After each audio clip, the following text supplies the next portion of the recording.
Bueno, hoy día me toca darle a ustedes, vamos a trabajar el tema, ¿está el adolescente preparado para tener relaciones sexuales? Esta charla lo que busca en el fondo es como reflexionar con los papás, un poco que nos preguntemos, ¿están o no están preparados? Y como ir adquiriendo ciertos argumentos que nos pueden ayudar a trabajar el tema con nuestros hijos, en el fondo. Me voy a pasear como por varias cosas, ¿ya? Bueno, y cada uno va recogiendo lo que le va haciendo sentido, cada uno le va a ir dando también su propia manera y las propias experiencias, pero aquí en el fondo lo que queremos es como hacer una reflexión, haciendo un análisis de ciertas situaciones que están viviendo los adolescentes hoy día y cómo en el fondo poder abordarla. Al final yo voy a dar ciertas pautas o ciertas cosas que nos pueden ayudar a abordar estos temas. ¿Mm? Antes de empezar me gustaría hacer una oración. En nombre del Padre, del Hijo y del Espíritu Santo. Amén. Padre nuestro que estás en los cielos, santificado sea tu nombre, venga a nosotros tu reino. Haga, Señor, tu voluntad, así en la tierra como en el cielo. Danos hoy nuestro pan de cada día. Perdona nuestras ofensas, así como nosotros perdonamos que nos ofenden. Y no nos dejes caer en la tentación, y líbranos de todo mal. Amén. Amén. Ahora les voy a compartir.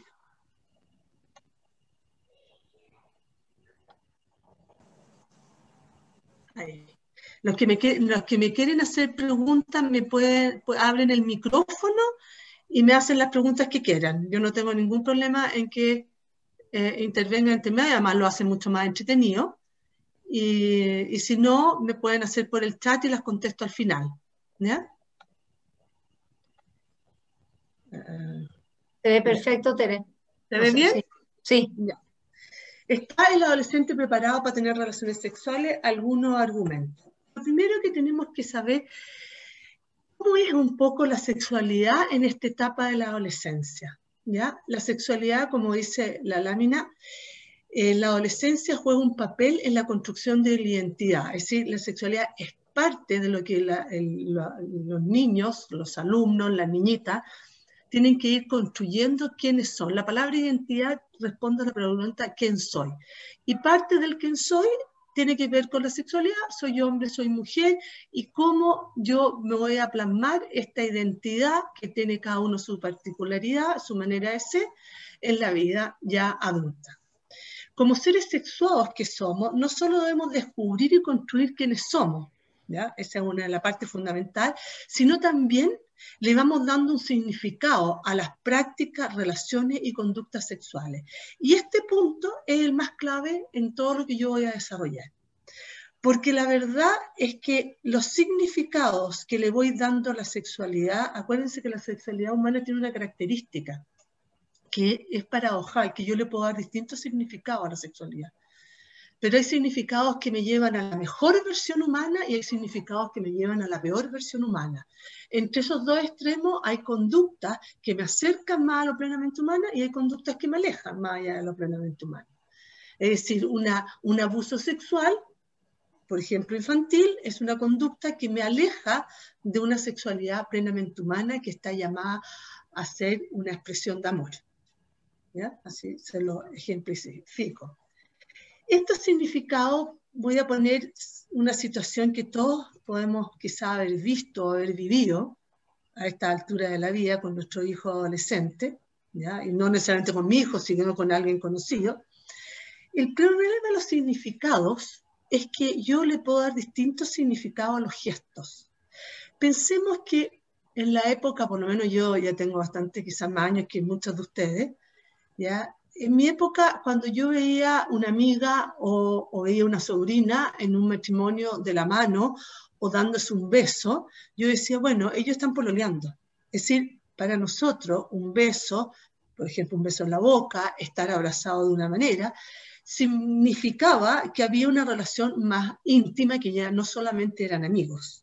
Hoy día nos podemos encontrar que vamos a matrimonio y encontramos a la hija de mi amiga o a mi sobrina o a mi hijo o a mi hija, ¿ya? Abrazándose, besándose de una manera que yo, lo único que me hace es preguntarle, oye, ¿y estáis pololeando? Y ellos te contestan, no, nosotros somos amigos. y con toda tranquilidad, sin ninguna... Algunos se arrugan más, otros se arrugan menos, pero o se acerca a la tía y le pregunta, oye, ¿así que estoy pololeando con Juanito? No, no estoy pololeando, nada que ver. Bueno, esto es uno de los temas, ¿ya?, que tenemos que ir ayudando al adolescente a llenar de sentido, ¿ya?, los gestos. ¿Saben por qué? Porque los gestos yo los puedo interpretar. En cambio, las palabras son lo que dicen. Cuando yo le digo a una persona, te quiero, está significando algo. Yo no me estoy interpretando, ¿ya? Es mucho más fácil interpretar el gesto y en el fondo evadirse de la responsabilidad que puede generar un gesto que evadirse de la responsabilidad que puede generar una palabra. Oye, también con las palabras las puedo manipular, pero es más difícil, ¿ya? Y sobre todo en la etapa del adolescente. Por eso en el adolescente funciona muchas veces más el gesto que la palabra, ¿ya? Y eso es lo que tenemos que ir ayudando a ellos a discernir. ¿Mm? ¿Cuándo se estaría preparado? Una pregunta que uno se haría, bueno, ¿cuándo una persona, un hombre, una mujer estarían preparados para tener relaciones sexuales? Entonces la pregunta que nos tenemos que hacer a continuación es, ¿está mi hija o mi hijo preparado para tener relaciones sexuales en forma responsable? Aquí la palabra responsable es la clave. Pero la palabra responsable tiene que ir unida a la otra pregunta. ¿Está mi hija o mi hijo preparado para tener relaciones sexuales con una que sea una verdadera expresión de amor? Es decir, el amor y la responsabilidad tienen que ir absolutamente de la mano, ¿ya?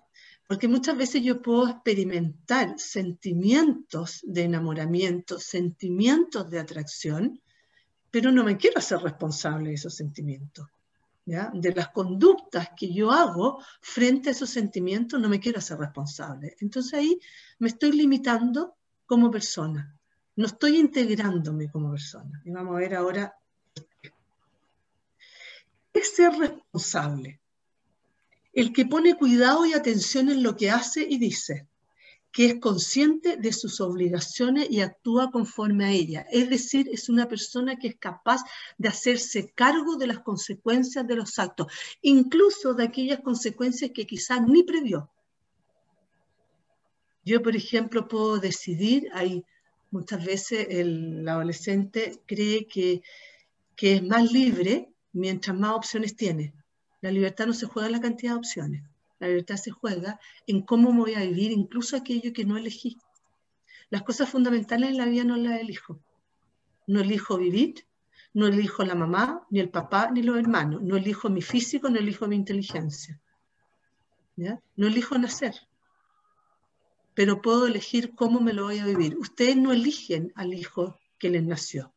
Ustedes deciden tener un hijo, pero cómo venga ese hijo, yo no lo puedo elegir. Solo puedo elegir cómo me lo voy a vivir, ¿ya? Entonces la responsabilidad tiene que ver con hacerme cargo, ¿ya? Y para hacerme cargo me tengo que ser consciente. Y eso es lo que me va a llevar, en el fondo, a una plenitud humana. Aquí lo que estamos abogando por una sexualidad plenamente humana. Eso es lo que siempre tenemos que tener en la mente. ¿Qué es estos actos, estos gestos, estas palabras? ¿Me están haciendo plenamente humano? ¿Me están enriqueciendo como persona?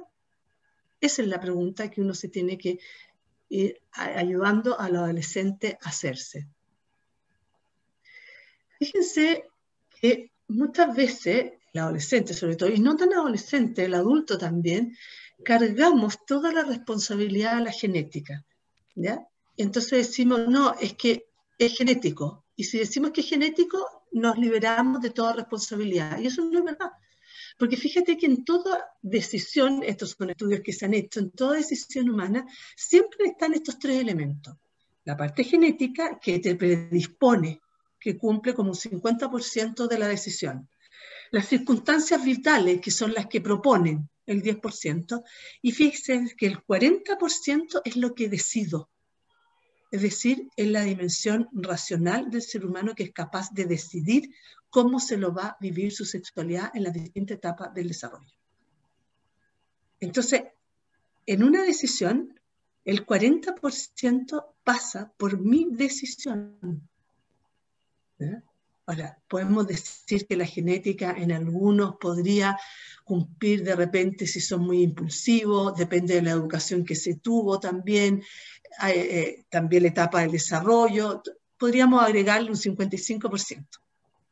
Pero lo que quiero mostrar aquí es que las decisiones, por ejemplo, si yo, voy a usar un término muy adolescente, si yo me agarro o no me agarro una niñita, si yo me agarro o no me agarro un niñito. ¿Hay una parte genética? Sí, está en una etapa donde el desarrollo biológico tiene los niveles de testosterona bastante altos en el hombre, también en la mujer, el estrógeno.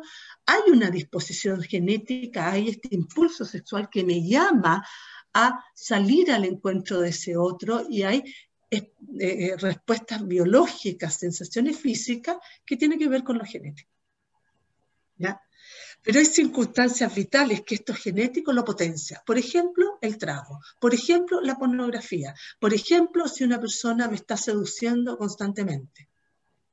¿Ya? Esas son las circunstancias vitales, ¿ya? Que pueden aumentar o dificultar el manejo de la biología. ¿Ya? Y finalmente yo puedo tomar un poco de distancia y decir, bueno, ¿qué voy a hacer con esto? Y aquí yo puedo decidir qué hacer. ¿Qué quiero que signifique este beso, este abrazo, esta caricia? ¿Ya? Con esta persona. Entonces ahí ya me salgo y puedo tomar una decisión. ¿Qué quiero que signifiquen mis gestos, mis palabras? ¿Ya? Entonces aquí empieza a jugar y hacer un análisis más o menos rápido de ciertas características adolescentes que tienen una parte genética pero que no se agota en la genética. Desde lo genético podemos ver que hay un impulso sexual que es fuerte, pero es un impulso sexual que está todavía desintegrado, es decir, que está muy centrado en la búsqueda inmediata de lo placentero. No es que el placer sea malo, es que todavía es un niño o una niñita que el impulso sexual solo está más integrado a las sensaciones físicas que produce. Es como lo que está más a flor de piel, ¿ya? Esto se une a una mirada de la vida bastante omnipotente y excéntrica. Es decir, porque yo tengo ganas, como yo tengo ganas, la omnipotencia creo que no va a pasar nada, porque si yo, por ejemplo, quiero agarrarme a esa niñita quiere agarrar porque quiere darse un gusto, porque me atrae un poco, bueno, eso es lo que quiero yo. ¿Ya? Y la omnipotencia es creer que al otro no le va a afectar como me afecta a mí, o que le va a afectar igual como me afecta a mí, que quiero pasar un rato agradable y punto. Pero resulta que quizá él no miró o ella no miró, que le coqueteó a ese niñito, que ese niñito sentía algo por ella, más allá que una atracción, que le gusta, que le gustaría conocerlo un poco más o viceversa. Pero creo que lo que yo siento, como yo lo vivo, es la única realidad. Y ahí está parte del egocentrismo y de la omnipotencia que yo puedo controlar los efectos que voy a producir en el otro. Yo no tengo control de los efectos, de lo que le va a pasar al otro cuando yo hago ciertas cosas. Y en ningún tipo de orden en la vida. Yo solo puedo decidir qué voy a hacer, pero como el otro lo reciba, tiene que ver con el otro. Bajo nivel de compromiso es una etapa en que no están capacitados para comprometerse. Y no están capacitados para comprometerse por una cosa muy simple, porque para poder comprometerte en la vida con algo definitivo o en una manera más profunda, quizás no tan definitiva, pero con más profundidad, requiere de un conocimiento de sí mismo y de estar un poquito más parado en tus propios pies, saber más o menos quién soy y qué es lo propio mío. Por eso es una etapa donde muchas veces los papás alegamos y decimos, que hoy día los jóvenes no se comprometen. Se comprometen, pero a corto plazo. ¿Son capaces de comprometerse para ir a hacer labores sociales? Sí. ¿Son capaces para ir a hacer misiones en el verano? Sí. Pero si tuvieras que dedicarse 2 años, no sé, a trabajar en misiones, en obras sociales, no son capaces. Porque es una etapa donde estoy vitrineando en la vida para ir descubriendo qué es lo propio mío, dónde me siento más cómodo, dónde despliego mis mejores capacidades, ¿ya? Entonces, no pretendamos que tengan un nivel de compromiso tan alto. Por eso las relaciones de pololeo en esta etapa del desarrollo pueden ser muy pasajeras. Entonces, también no le demos tanta importancia a un pololeo en esta etapa. Sabemos que lo más probable es que termine, que la mayoría no termine en un matrimonio o que termine y tengan una distancia por un largo tiempo y después se vuelvan a encontrar, pero que en esta etapa tampoco le demos tanta importancia ni que más o menos el amor de la vida, aunque ellos lo vivan como sí. ¿Ya? Inmadurez del lóbulo prefrontal y la edad de enamoramiento. Y estas dos cosas las voy a explicar ahora de esta manera. ¿Ya? ¿Qué significa el lobo frontal? Los que han oído las charlas más de chicos quizás ya lo han visto esto, pero es bueno recordarlo y darse cuenta que todavía tenemos un cerebro inmaduro. ¿Y qué significa inmaduro? Que lo que prima es el cerebro reptil, que es el cerebro más instintivo, que es con el que nacemos y que en el fondo ese no varía durante toda la etapa de la vida, a no ser que tenga algún daño, ¿ya? Un accidente lo dañe y que en el fondo el control de los impulsos, los instintos y esto puedan ser en el fondo dificultados su manejo. Pero tenemos el cerebro límbico, que es el cerebro que regula o maneja o donde se gatillan todas las emociones. Este cerebro se mueve esencialmente por el placer y la recompensa, ¿ya? Es una percepción no consciente. Es una etapa, por ejemplo, quizás a ustedes que ahora les ha tocado estar más con los hijos en la casa, se les puede haber notado mucho más, que ellos se mueven, si tú le dices, fulanita o fulanito, ponte la mesa para que después veamos una película. Él va a estar dispuesto a ponerte la mesa porque lo que quiere, lo que busca rápidamente es la cosa más placentera, no poner la mesa, sino que poder ir a ver la película. ¿Ya? Por ejemplo, si tú le dices, ya, levántate que tienes que entrar a Zoom para estudiar, van a dilatar, porque eso no les produce un placer inmediato. Eso le va a producir un placer más a largo plazo, el haber aprendido, el saber, el entender, el comprender lo que está hablando el profesor, produce una cosa placentera, pero mucho más a largo plazo, no es inmediato. Por eso todavía es una etapa donde los papás muchas veces alegamos y decimos, pero ¿cómo no se mueve? ¿Cómo no se da cuenta de que esto es importante para su vida, que esto le va a favorecer? No, aunque tú le hagas esto, él va a quedar o ella más pegada con lo inmediato, lo placentero y lo agradable. Eso no significa que no exijamos, hay que exigir, porque al exigir voy a estar desarrollando esta otra parte del cerebro que es la corteza prefrontal, que es la parte más racional, más reflexiva y el manejo de los impulsos. El que controla los impulsos, toma decisiones, la capacidad de elegir el comportamiento, planifica, anticipa el futuro, capacidad para manejar y realizar varias tareas a la vez, organizar el tiempo. A los adolescentes les cuesta mucho organizar el tiempo. Creen que en una hora pueden hacer lo que uno sabe que se va a demorar por lo menos unas 2 horas, ¿ya? La capacidad de empatía también. Ahora, estos dos cerebros, en esta etapa de la vida, no es que el cerebro, la corteza prefrontal, esté como acallada y no funcione. Funciona, pero está un poco apagada o opacada en algún grado por el cerebro límbico, porque tienen un desarrollo desfasado. Y ya hacia los 24, 25 años se equiparan estos dos cerebros.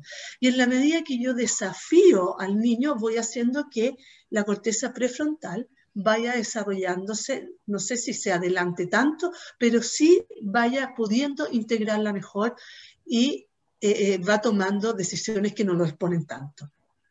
Por eso, por ejemplo, desafiarlo con pensamiento, desafiarlo a que sobrepase solamente las ganas y decirle, mira, yo sé que esto te puede dar mucha lata hacerlo ahora, pero yo sé y créeme que mañana voy a estar feliz de haber hecho deporte, mañana voy a estar feliz de haberte levantado a las 8 y haber estado en la clase desde el principio. Yo sé, es como reconocerle, yo sé que ahora para ti no tiene ninguna cosa agradable hacerlo, pero yo sé que a ti te va a hacer feliz y va a estar contento contigo mismo haber hecho el esfuerzo, ¿ya?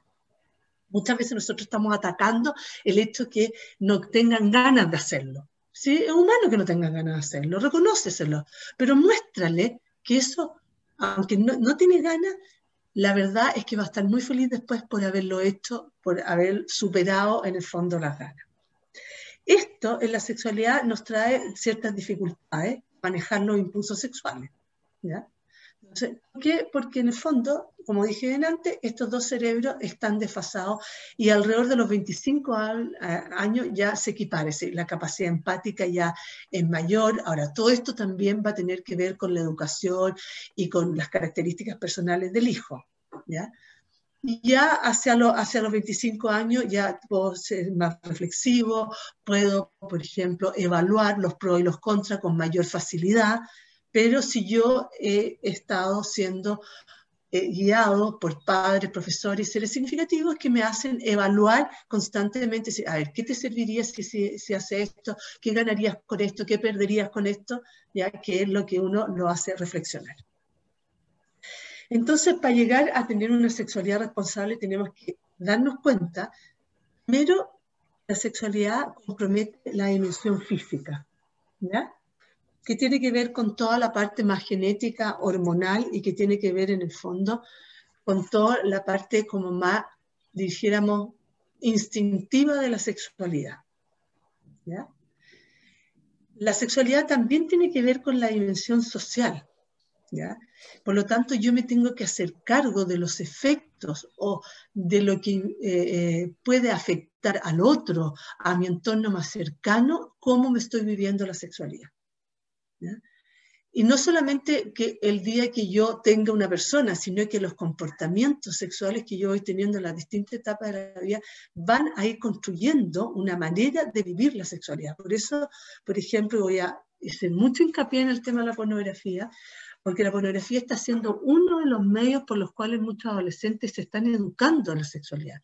Y la pornografía, uno de los peligros que tiene es la cosificación de la persona. Entonces es una mirada de la sexualidad desintegrada del amor, donde el otro lo tomo, lo dejo y lo utilizo a mi antojo, ¿ya? Es decir, me va a costar ver a una persona que tiene sentimientos, me va a costar ver a una persona que se ve afectada por mis comportamientos y además corriendo el grave riesgo de los altos niveles adictivos que tiene la pornografía, sobre todo en esta etapa del desarrollo, porque si yo tengo un cerebro límbico en el que está más desarrollado y está desfasado del cerebro de la corteza prefrontal, la pornografía, una de las cosas que produce es altos niveles de dopamina, porque produce alto placer muy inmediato.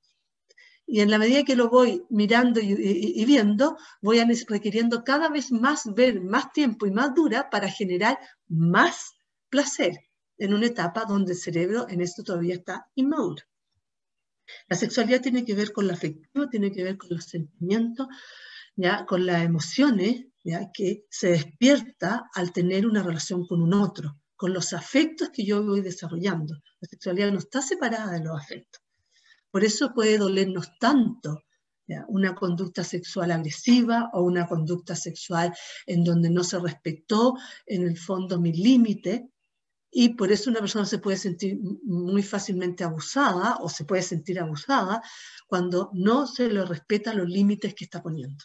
¿Mm? La sexualidad tiene que ver con la inteligencia, ¿ya? Y una inteligencia porque la sexualidad es una decisión.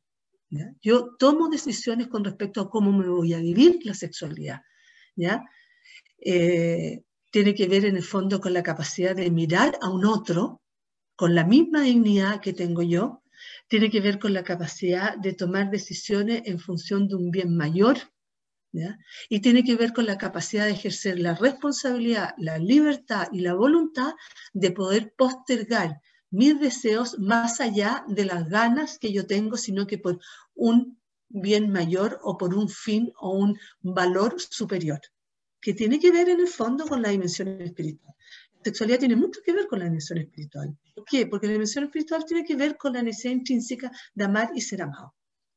Y la sexualidad es uno de los medios que tiene el ser humano para expresar este amor al otro. Y fíjese que la sexualidad, como yo dije antes, es tan paradojal que el mismo acto me puede ser un medio especialísimo para decirle a alguien, a ti como a nadie te quiero, pero ese mismo medio puede decirme, tú no vales nada.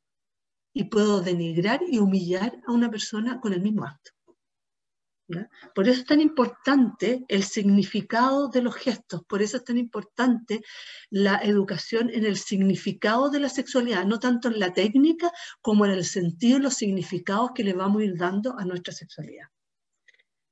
Y el problema hoy en día es que los significados que se le está dando a través de las series a través de las series de los computadores, a través de las películas que ven, a través de la publicidad que se ve, es un significado más netamente físico, placentero e inmediato, donde las otras dimensiones quedan absolutamente opacadas, donde el valor como persona tiene que ver más con el sentir más, el que yo, mientras más experiencias tengo, soy más libre, donde más experiencias tengo, yo sé más, por lo tanto, muchas veces yo me valido, muchas veces utilizando la sexualidad para aumentar mi autoestima y para competir con los pares.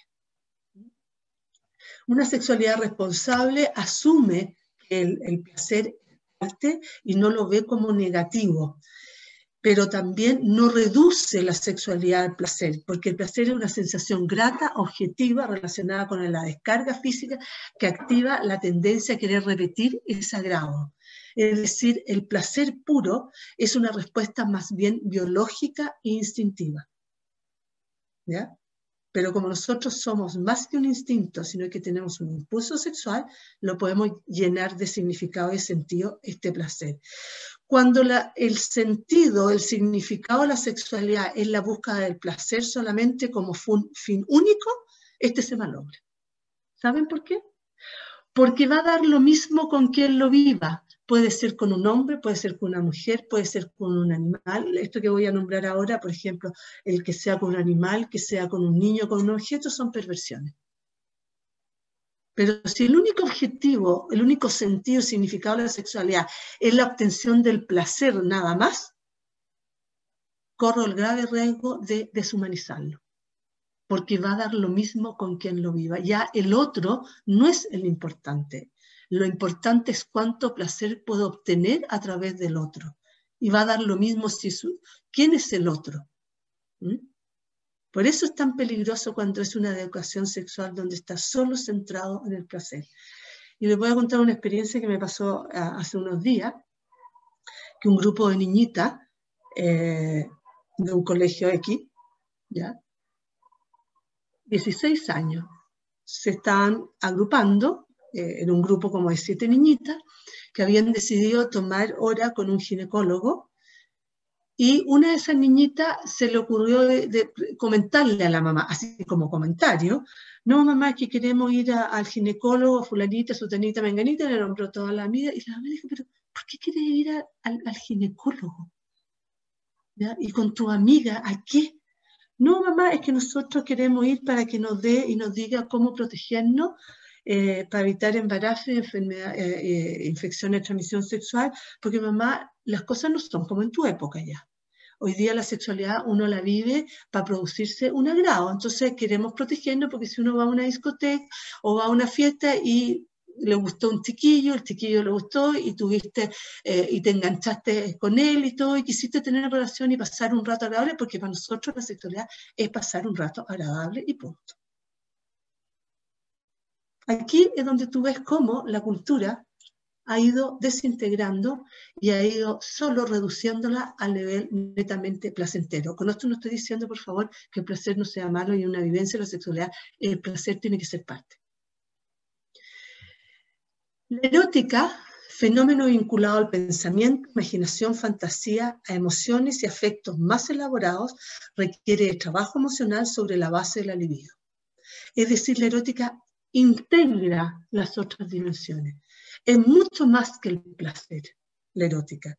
Tiene que ver con la comunicación, tiene que ver con el descubrir al otro, tiene que ver con el mirar al otro, tiene que ver con el salir al encuentro del otro, tiene que ver con poner límites, tiene que ver con mostrarse al otro. Es decir, es mucho más rica y es la que permite la erótica que nuestra sexualidad pueda durar todo el tiempo que nosotros, en el fondo, vivamos con la persona a la cual nos hemos comprometido para toda la vida. Porque la erótica es la capacidad de poder recrear el deseo sin que tenga que recurrir al cambio de pareja. Se considera maestro del erotismo a quien es capaz de investir de deseo al otro durante 70 años, porque la variabilidad la encuentra en la relación afectiva, que es muy rica de posibilidades, y no en el cambio de aspectos externos, físico y sensorial, que es limitado y se deteriora muy fácil con el tiempo. Esto es lo que nosotros tenemos que dar a nuestros adolescentes, a entender que lo que hace, incluso el placer, puede ser mucho más profundo y mucho más enriquecedor cuando está unido a un vínculo con un otro donde integro toda la persona. Ellos están en una etapa especialmente de enamoramiento. ¿Qué quiere decir esto? ¿Qué se ama cuando se ama? Primero está lo sensual.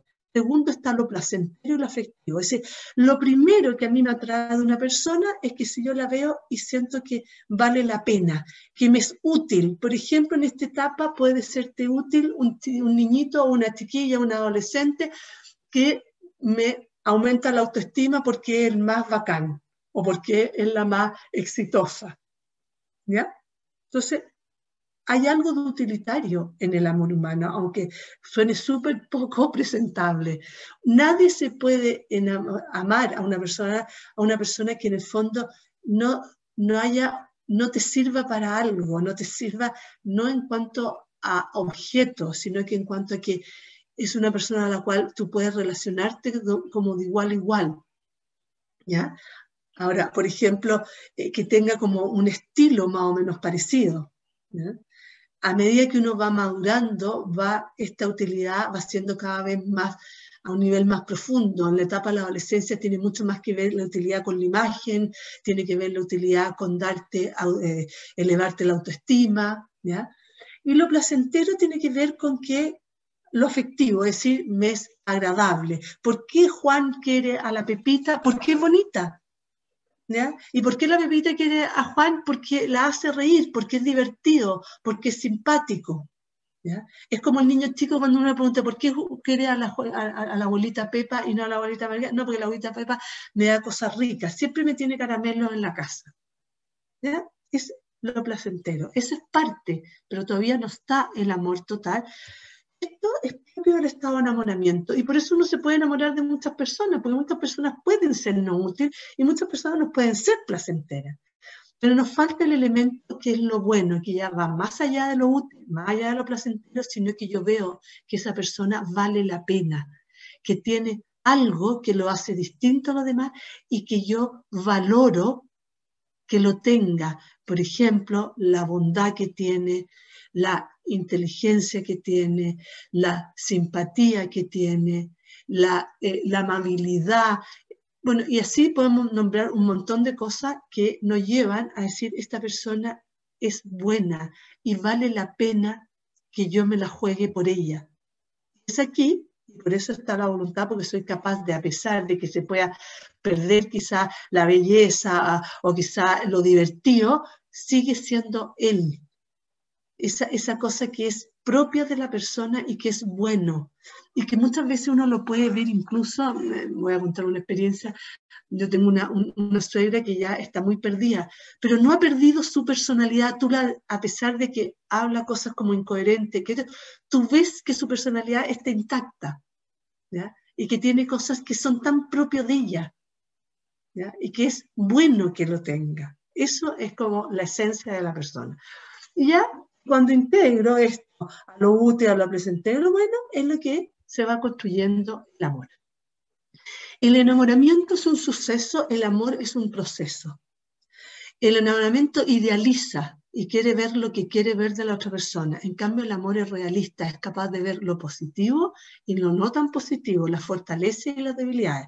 Necesita de la perfección. El enamoramiento ve lo perfecto, no quiere ver nada que la vaya a destruir. Cuando la mamá le dice a la niñita o al niñito, oye, pero parece que tu polola o tu pololo es un poco desordenado. No, nada que ver, mamá. Lo que pasa es que es volar. ¿Ya? Siempre como que lo justifico porque no la puedo sacar, todavía no puedo ver las imperfecciones. En cambio, el amor nos va permitiendo aceptar las diferencias, aceptar la grandeza y las debilidades del otro, ¿ya? El amor, el enamoramiento está condicionado, en cambio el amor es gratuito. El enamoramiento quiere porque le da algo, porque le aporta algo, ¿ya? En cambio el amor da gratuitamente en el sentido que porque lo quiere le doy esto. El otro me dará otra cosa, pero es gratuito, no es moneda de cambio. Se ama lo que el otro da o tiene, se ama lo que el otro es. Quiere, en cambio, que el amor quiere querer. Hay una disposición a querer al otro. Los niveles de químico, ¿ya? Que son en el fondo los neurotransmisores, ¿ya? Que aquí en el fondo ahí sale la serotonina y el cortisol. ¿Qué pasa? Que hay estudios que indican la serotonina es un neurotransmisor que hace que uno mantenga un estado como un efecto tranquilizante, pero cuando está en estado de enamoramiento, este decae a niveles bastante bajos, y por eso tú ves que cuando uno está enamorado está como hiperactivo, no logra sacarse de la cabeza a la persona, ya en el fondo está inundado de una energía, ¿ya? Que toma decisiones en forma poco irreflexivamente. Todo esto tiene que ver con la serotonina, el cortisol, que es una hormona que se gatilla con niveles de estrés muy altos, es un estado estresante, de hecho se asocia el estado de enamoramiento un poco al estado de obsesivo-compulsivo. Hay altos niveles de testosterona dando vuelta en el hombre y también en la mujer también tenemos testosterona y estrógeno, ¿ya? En cambio, cuando uno se va pasando de estado de enamoramiento al amor, empieza a aparecer la endorfina, ¿ya? Se va normalizando, la serotonina va tomando un equilibrio, va a un nivel más medio, ¿ya? Y todo esto va a permitir en el fondo un encuentro mucho más profundo con la persona que se ama. ¿Por qué? Porque en el fondo puedo ver a la persona tal cual es. En cambio, en el estado de enamoramiento vamos a ver que el hombre disminuye la testosterona y en la mujer aumenta la testosterona. Por eso las mujeres nos ponemos más sensuales y el hombre, al bajar la testosterona, se ponen más habladores, ¿ya? Todo esto se cree que más o menos entre el segundo y tercer año tiende a equilibrarse. ¿Por qué la adolescencia es la etapa específica del enamoramiento? Porque para poder llegar a amar a un otro, necesariamente primero tengo que aprender a amarme a mí mismo. Si yo no me amo a mí mismo, voy a amar en una actitud muy dependiente del otro. Si yo no me amo a mí mismo, amarse a sí misma, mirarse en verdad, con grandeza y debilidades, no voy a poder aceptar la debilidad del otro. Por eso los estados de enamoramiento es más propio ya de personas en un estado más inmaduro. Eso no significa que uno no se pueda enamorar más de grande, pero con más realismo que en la etapa de la adolescencia. Están en un proceso de conocimiento de sí mismo para llegar a amarse a sí mismo y desde ahí llegar a amar a un otro. Yo no puedo amar lo que no conozco, y lo primero que tengo que aprender a amar para poder amarme a mí mismo es conocerme a mí mismo para yo poder amar y conocer al otro. Están aprendiendo a mirarse en verdad con fortaleza y debilidades. Ven al otro como alguien que le es útil o placentero. Los jóvenes sienten, pero tengo que... Eso. Los jóvenes sienten al estar enamorados que amar es fácil y que lo espontáneo durará para siempre. El enamoramiento todo fluye, ¿ya? Ello no es así. El amor nace espontáneo, pero crece cultivándolo. Sentir una gran atracción física no significa necesariamente amar. Muchas veces podemos tener una gran atracción física por alguien, pero nunca poder llegar a amar a esa persona, ¿ya? Es decir, la atracción física es necesaria dentro del amor, sí, pero no lo determina todo. Vamos a ver cómo cultivando el amor desde este estado de enamoramiento que se inicia generalmente cualquier relación, cómo lo vamos cultivando. Principalmente lo cultivamos a través de la ternura. ¿Qué significa cultivar la ternura? Y esto, fíjense que es súper importante, que no tenemos que esperar a que nuestros hijos en el fondo tengan un pololo o una polola, o tengan una relación afectiva con el sexo opuesto para cultivar la ternura. La ternura se comienza a cultivar desde niño. Y en la adolescencia podemos ayudarlo a cultivar la ternura. Por ejemplo, en esta época de pandemia, que podamos conectarnos con la abuela. Por ejemplo, que ellos puedan, ustedes como papás puedan tener gestos de ternura. Un gesto de ternura, por ejemplo, ir y darle un beso en la noche o taparlo, o por ejemplo, si está estudiando y está en un Zoom, pasar por el lado sin que aparezca en la pantalla, por supuesto, y hacerle cariño en la espalda. Gestos, la ternura es la manera más concreta de decirle al otro, tú me importas, de decirle al otro, yo te veo, tú me interesas. Puede ser una comida rica, por ejemplo. Cada familia tiene maneras de expresar ternura que después las vamos a llevar a las relaciones de pololeo, a las relaciones de amistad también, ¿ya? Hay familias que expresan la ternura con la comida, hay familias que expresan la ternura con el contacto físico, hay familias que expresan mucho más la ternura en la conversación. Bueno, y uno cuando sale al encuentro de otro, ya sea en una amistad con un amigo, con una amiga y después con un pololo, va a ir integrando distintas maneras, pero es una manera, el trato que se tenga, que sea tierno, ¿ya? Cultivar la comunicación también, aprender, por ejemplo, a poder decir un no sin agresividad, poder, por ejemplo, cultivar la comunicación, decir, estoy enojado, estoy molesto cuando tú me dices tal cosa, o sabes que tengo miedo dar esta prueba, poder hablar de la gama de sentimientos y emociones que todos vivimos. Poder empezar a tener sentimientos ambivalentes. Todos tenemos sentimientos ambivalentes. Sus hijas y sus hijos, por ejemplo, un sentimiento ambivalente que les cuesta mucho aceptar, es que estoy súper enamorado de Juanito, pero de repente me da mono Juanito como habla. O estoy súper enamorada de la Margarita, pero de repente como se vistió, me pateó. ¿Ya? Bueno, eso es parte, y poder hablarlo, poder ir mostrándose y comunicando lo que me gusta, lo que no me gusta, lo que me hace feliz, lo que no me hace feliz, ¿ya? Lo que me molesta, lo que no me molesta, poder expresar palabras de cariño, ¿ya? Aprender a resolver conflictos, no solamente esperar a que el hijo o la hija tenga un problema, sino que aprender a resolver conflictos en la casa. Por ejemplo, ¿qué nos pasa cuando tengo un conflicto con un hijo?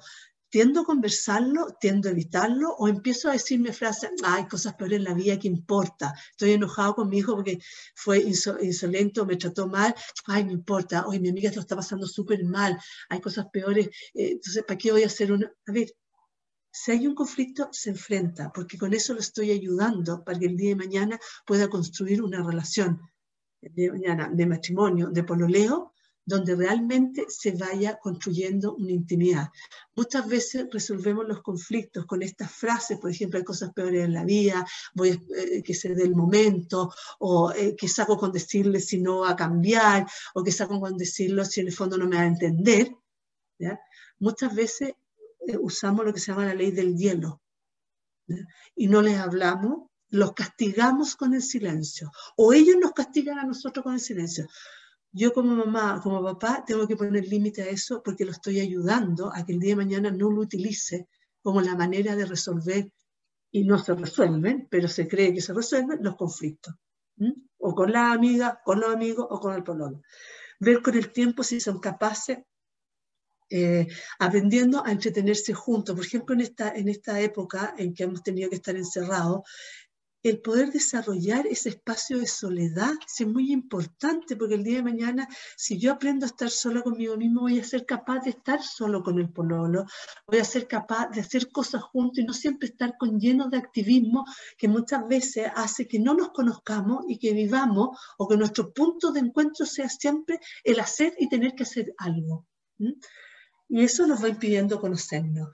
Si hay algo que cuesta en la vida es transitar por los silencios. Y muchas veces aprender a estar en silencio es una manera maravillosa de aprender a estar con un otro. Ver con el tiempo si serán capaces de asumir un compromiso estable. Y esto se verá en el tiempo.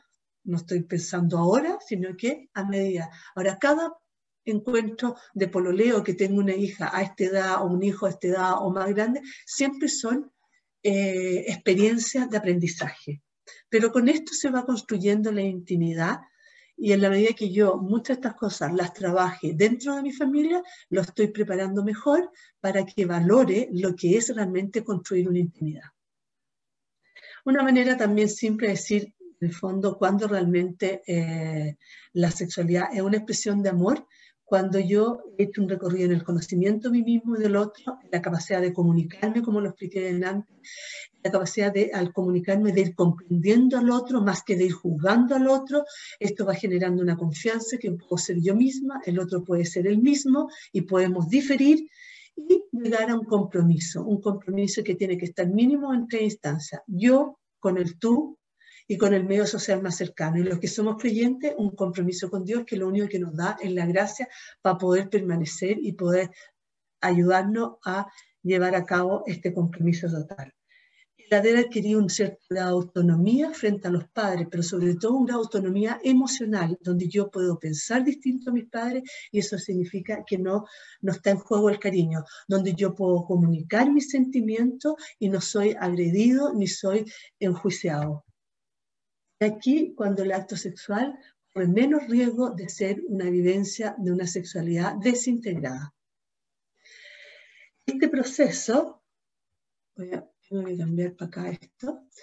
Las relaciones sexuales, cuando entran muy tempranamente, pueden entorpecer este proceso, crea una sensación de falsa intimidad.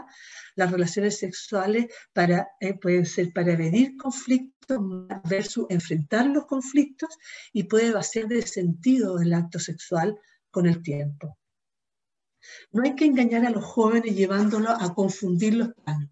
La atracción crea un momento, la ilusión de la unión, pero sin amor, tal unión deja a los desconocidos tan separados como antes. El lenguaje del cuerpo requiere el paciente aprendizaje que permite interpretar y educar los propios deseos para entregarse de verdad. Cuando pretendo entregar todo de golpe, es posible que no entregue nada. ¿Cuál es el rol de los adultos en esta etapa del desarrollo de nuestro hijo con respecto a la sexualidad? ¿Ya? Primero es de decidir claramente lo que se espera, es decir, ser capaces de decir claramente lo que yo espero en este tema. Por ejemplo, para mí es importante que no tengas relaciones sexuales sin estar comprometido, porque puedes dañar y dañarte. No tengan miedo a poner la vara alta. La decisión final siempre va a ser del hijo o de la hija.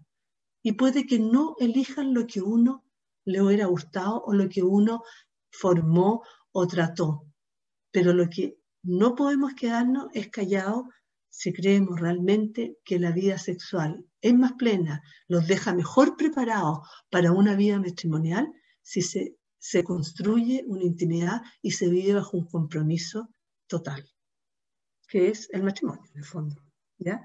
Construir un lenguaje. ¿Qué significa construir un lenguaje?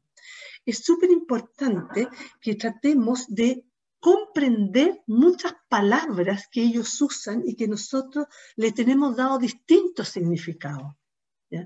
Incluso nos puede pasar que hay palabras que ellos usan y que para nosotros pueden ser un poco desagradables, ¿ya? Por ejemplo, yo me acuerdo que mi papá usaba una palabra que era el descueve o la muerte. La muerte para mí en mi época era como salvaje, era como el bacán de ahora, ¿ya? Entonces, todas esas palabras que cada adolescente tiene su jerga, es poder tratar de comprenderla y llegar a entender qué está queriendo decir.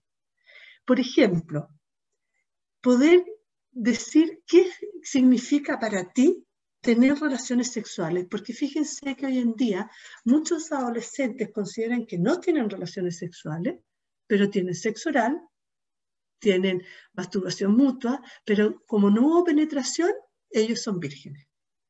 Entonces, aquí es muy importante también aclarar, ¿no? Y aclarar estos términos que ellos usan y que no solamente lo usan, lo oyen. Por favor, oigan, véanse la serie Grey's Anatomy y ahí aparecen muchos de estos términos, ¿ya?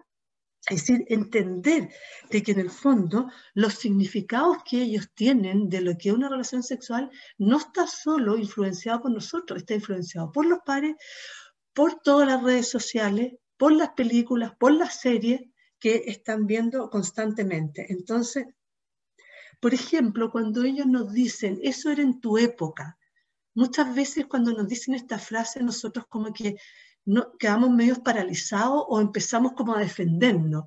Devuélvanle la pregunta y díganle, ¿qué crees tú o qué te imaginas tú que era en mi época? ¿Cómo te lo imaginas? Que te llene de contenido la frase. Y de acuerdo al contenido que te está mostrando, tú le podrás decir, mira, esto sí, y fíjate que esto no. O fíjate que tú le estás dando un significado a eso y yo le doy este otro significado. Y poder tener un diálogo. ¿Mm? Acostúmbrense a una cosa que nos cuesta mucho a los papás, y se lo digo porque yo he sido mamá, soy mamá adolescente y también me cuesta, es cuando tengo duda, cuando me produce un cierto malestar o un poco de rabia la contestación del hijo, como eso era en tu época, es como decir, devuélvanle la pregunta, transformen lo que él dice en pregunta. Y eso ayuda mucho a abrir la comunicación. Dar argumentos, esto es sumamente importante, es decir, dar herramientas, perdón, ¿ya? Esto es tremendamente importante, trabajar los argumentos, ¿ya? Como por ejemplo, ¿por qué en el fondo yo, a ver, dar herramientas es una de las herramientas que es importante dar hoy día, creo yo, es el tema de la respuesta sexual humana. Nosotros este tema de la respuesta sexual humana lo trabajamos con los alumnos de segundo medio, ¿ya? Es decir, cómo se genera la respuesta sexual. Hoy día estamos teniendo sí un problema en que ellos quieren equipararse, los hombres y las mujeres, considerar que son exactamente iguales. A ver, con este cuento de que la mujer, muchos hombres, por tener una respuesta sexual más rápida, consideran que tienen como derecho, entre comillas, a que si una niñita está vestida más provocativamente, ellos pueden tirarle un piropo con un doble sentido o pueden acercarse más sexualizadamente a ella. Ha hecho que muchas mujeres estén como en esta actitud defensiva de decir de que en el fondo no porque ellos sean así tienen todo el derecho a hacer cualquier cosa. Y en eso yo personalmente creo que tienen razón.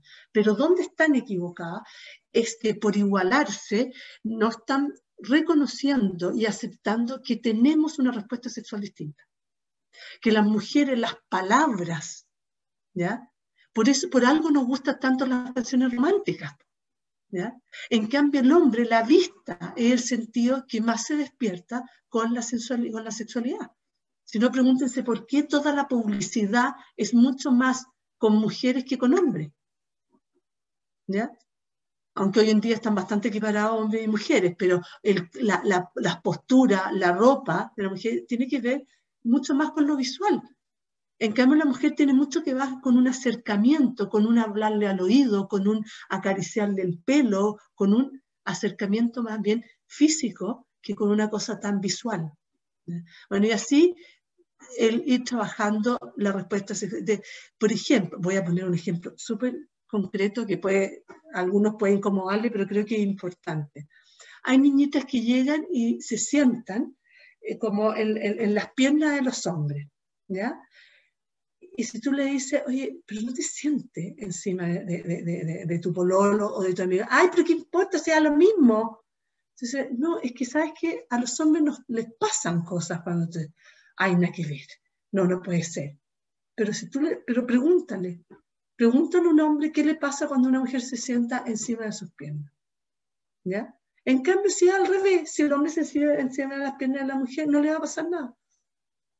O no le va a provocar lo que le provoca al hombre. Y eso tiene que ver con una biología que no podemos alterar racionalmente dándonos todas unas explicaciones. Entonces, estas son herramientas que uno tiene que darle a los hijos. El tema del alcohol tiene que ver con la pérdida del control de los impulsos, porque pierdo la capacidad de ejercer la libertad. Es decir, la libertad con responsabilidad, la libertad la tengo ahí siempre, pero el problema es que tengo menos conciencia. Entonces, como tengo menos conciencia, los impulsos salen absolutamente solos y puedo hacer cosas que en plena conciencia no hubiera hecho. Y lo otro que es importante, que dar herramientas que los papás tenemos que ayudarlos, es el tema de la tecnología. Y aquí voy a poner cómo la tecnología va a invadir o va a estar presente en la construcción de mi intimidad. Y esto es súper importante trabajarlo con ella y no verlo solo lo negativo, por favor. También pongamos lo positivo que tiene. Pero ¿por qué dificulta o por qué puede dificultar la construcción de intimidad? Uno, el famoso jajá. El famoso jajá es un comodín que yo uso para acallar sentimientos desagradables. Le puedo decir una pachotada al otro por un WhatsApp y le pongo jaja, como para decir, ay, pero no es para tanto, como que... Entonces, y genero, en el fondo, una comunicación falsa. De hecho, el jajá yo nunca lo usaría, en el fondo, a la cara, porque es absurdo.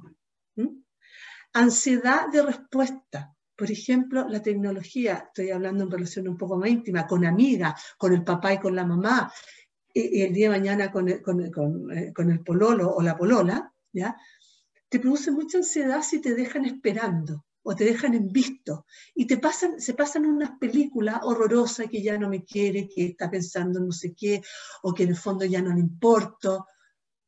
Y puede que esa persona esté estudiando, puede estar conversando, puede estar en el doctor. Bueno, esa ansiedad va a generar mucha irritabilidad que después se puede manifestar en una conducta agresiva. Otro tema que es muy importante tomar en cuenta es el sexting. El sexting es, en el fondo, mandar imágenes ya con connotación erótica, ya sea por partes del cuerpo de la mujer, y es mucho más la que manda la mujer que el hombre, ¿ya? O con gestos erotizados, que el peligro que se corre en esto, uno es que, por ejemplo, conductas que pueden ser vividas más en intimidad, se sacan de la intimidad y se deshumanizan. Además, muchas de esas imágenes, una vez que yo, no muchas, la mayoría de esas imágenes, una vez que salen de mi celular, yo ya no tengo control sobre ella. Y puede que el día de mañana ella o él puedan utilizar esa imagen. Un día está ahí un poco tomado y está ahí con un amigo y te quisiste hacer el choro, y entonces le muestro la imagen de esta ex polola que yo tuve, que aparecía en ropa interior o en una posición súper erótica, o por último empiezo a utilizar para pasar un rato agradable yo mismo, que estoy aburrido, que estoy otro, y empiezo a mirar las fotos erotizadas que mi polola me pudo haber mandado. Entonces, y esto se llama sexting, es sexo a través de las pantallas. Evitar conflictos y discusiones. Muchas veces usamos las pantallas, los WhatsApp, los distintos medios de comunicación a través de las redes sociales para evitar conflictos y discusiones, en vez de enfrentar los conflictos y discusiones.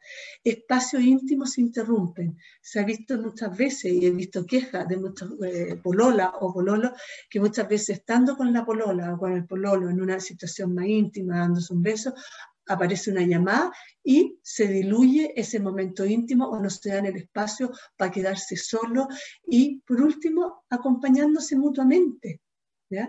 Interrumpe un espacio de intimidad, le quita en el fondo ese espacio íntimo. Y hablar temas importantes muchas veces a través de las pantallas, a través de WhatsApp o a través de mensajes. La verdad es que, por ejemplo, terminar con un pololo o una polola, no sé, a través de las redes sociales, no es la forma, ¿ya? Contar algo importante de uno que para uno es doloroso, no se hace a través de las redes sociales, pero sí vamos a ver que las redes sociales nos pueden ayudar a aproximar a conversaciones de situaciones difíciles, que yo le puedo mandar al pololo o a la polola y decirle, oye, ¿sabéis qué?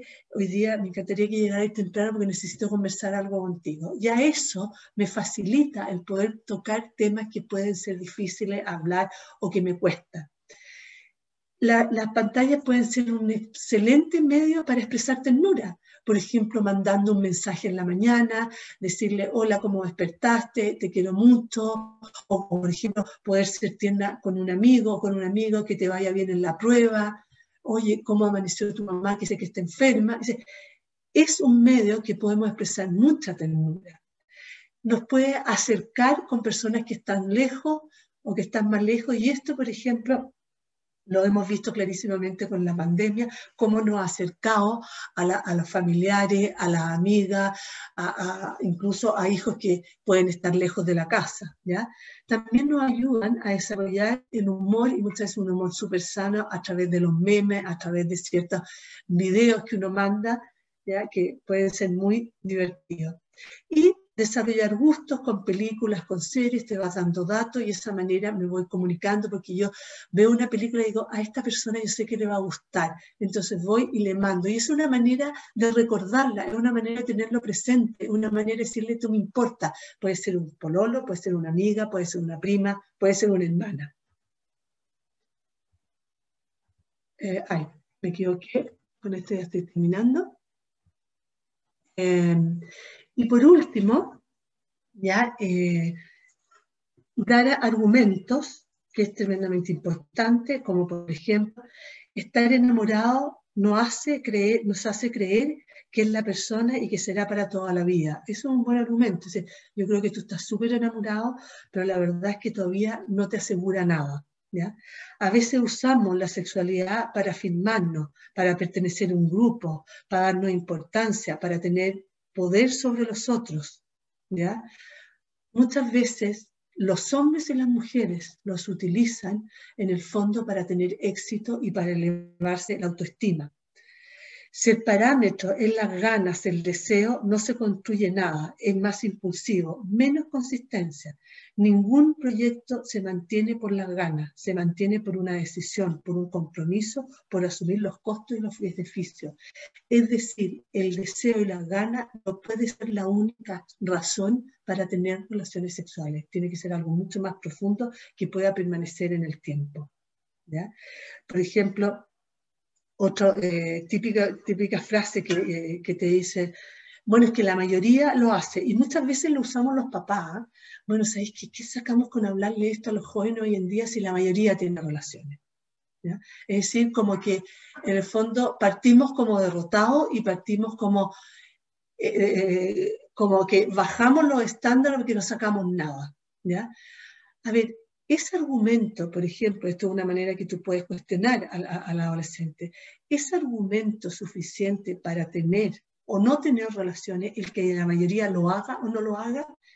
Fíjense que quizás en la época mía, cuando yo era adolescente, muchas de mis amigas no tuvieron relaciones sexuales, y quizás no porque entendían muy bien el valor de la virginidad, sino que no tenían porque la mayoría no tenía.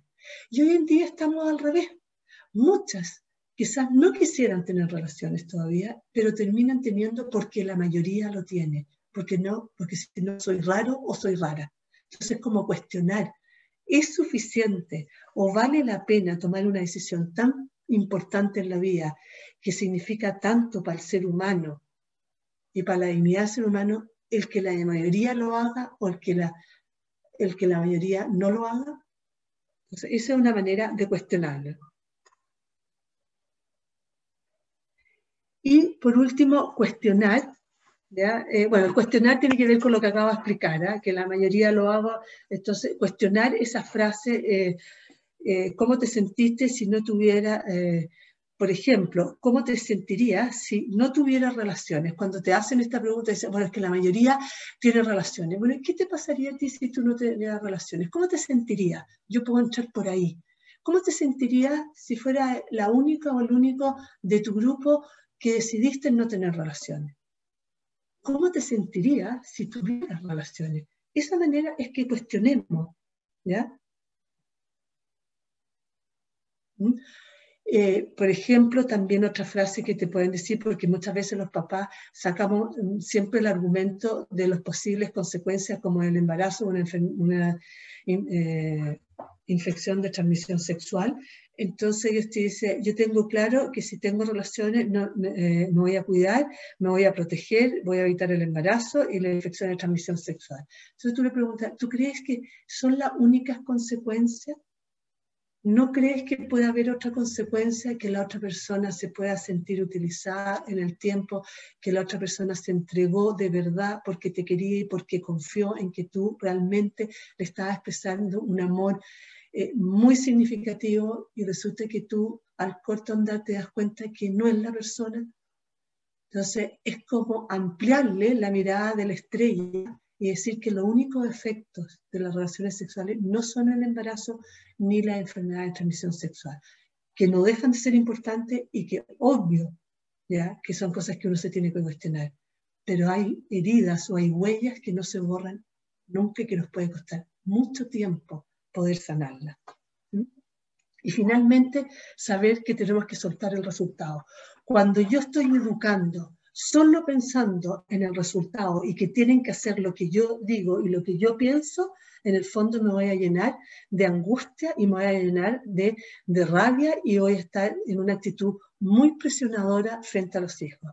¿Qué significa soltar el resultado? Yo muestro, cuestiono, doy herramientas, doy argumentos, pero sé que si hay en una decisión en que solo lo puede tomar él o ella, es en el tema de la sexualidad, como también la decisión que tome el día de mañana de la carrera que va a estudiar o con la persona que se vaya a querer casar.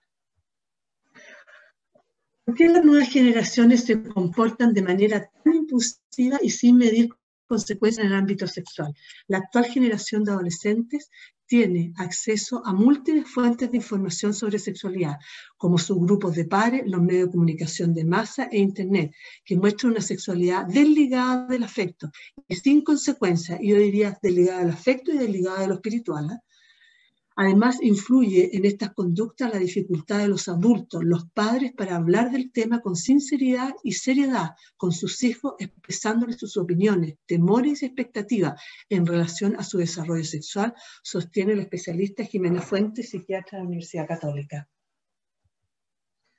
Con frecuencia, la educación sexual se concentra en la invitación a cuidarse, a procurar un sexo seguro. Es importante más bien señalarle un camino en torno a las diversas expresiones del amor, al cuidado mutuo, a la ternura respetuosa, a la comunicación rica de sentido. No solamente el cuerpo tiene necesidad del otro cuerpo, sino sobre todo el ser humano tiene necesidad del otro ser humano. Y aquí termino y me pueden hacer las preguntas.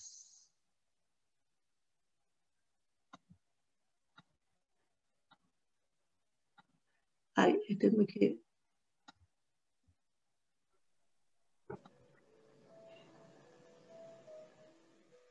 Espérenme que... Ya, ahí. Hoy no estoy pudiendo abrirlo.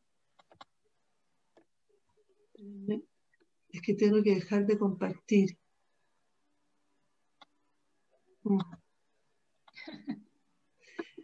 ¿Cómo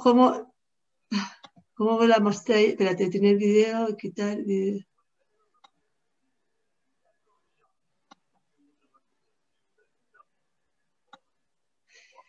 Ay, no estoy pudiendo.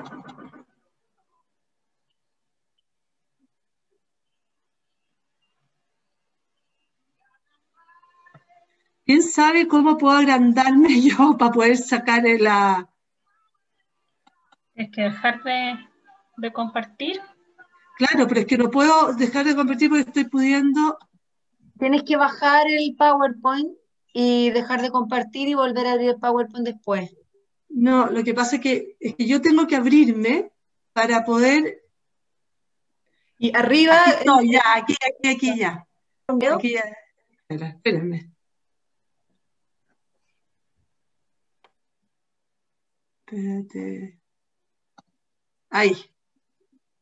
Listo. Ahora voy a cerrar la grabación, ¿ya?